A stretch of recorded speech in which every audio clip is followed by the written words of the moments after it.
कहानी का शीर्षक है बहू को भी बराबर सम्मान चाहिए। रीमा बहू, अब तो चाय बना के पिला दो। शाम के 5 बज गए हैं और अभी तक चाय का कोई नामो निशान नहीं है। अभी ला रही हूँ मम्मी जी। थोड़ी देर बाद रीमा चाय लेकर अपनी सास के कमरे में आ गई। उसके आते ही सासू माँ बोल पड़ी, बहू के बात है, आजकल मैं देख रही हूँ कि तेरा काम में जी नहीं लगता, बहुत ढीली हो गई। कोई बात है तो बता दे मन्ने। नहीं मम्मी जी, ऐसी कोई बात नहीं है, मैं तो सारे काम समय पर ही कर देती हूँ। न बहू, मैं देख रही हूँ तड़के भी तूने नाश्ता बनाने में कितनी देर कर दी। तब तक मैं नहा धोकर तैयार हुई, तब तक रसोई में कोई हलचल नहीं थी। मन्ने तो लागे है कि तेरा मन अब तो काम में जी नहीं लगता। तेरे मायके में सब ठीक तो है? मन्ने देखा है, जब भी तेरे मायके में कोई परेशानी हो तो तू भी बदल जावे है, फिर तेरे रंग ढंग ससुराल के नहीं होते। ये आप क्या कह रही हो मम्मी जी? मेरे घर के तो सब ठीक है, लेकिन आप अपनी आदतों को कब बदलोगे? क्या मतलब है तेरा रीमा बहू?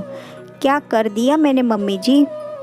2 दिन पहले पड़ोस में क्या कह रहे थे कि मैं कोई काम नहीं करती, आपको सारे काम करने पड़ते हैं।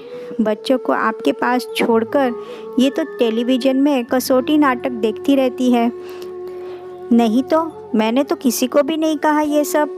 रुको, मैं अभी आई कहकर रीमा पड़ोस के घर में गई और बूढ़ी दादी को बुलाकर लाई। और आते ही दादी बोल पड़ी, क्यों री रीमा की सास, तू मेरी बहू से अपनी बहू की बुराई करन तो लाग रही सी।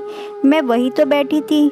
तुमने सोचा ये बूढ़ी दादी हमारी बात न सुन रही हो तो बोले जाओ, लेकिन एक बात सुन, तुम जैसी औरतें जो दूसरों के घर जाकर अपनी बहुओं की बुराई करो हो, तो जब तुम्हारी बहू को पता चल जाए कि हमारी सास हमारी बुराई कर रही, तो तुम्हारी इज्जत क्यों करेगी?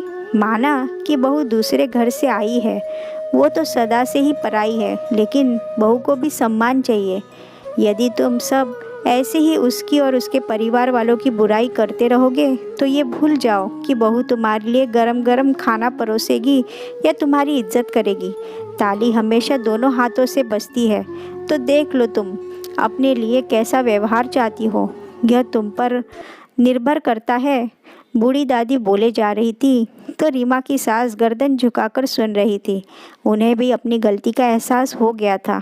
दोस्तों, आपको हर घर में होने वाले ये छोटी सी बात कैसे लगी? यही छोटी छोटी बातें आगे चलकर एक बड़ा पहाड़ बन जाती है।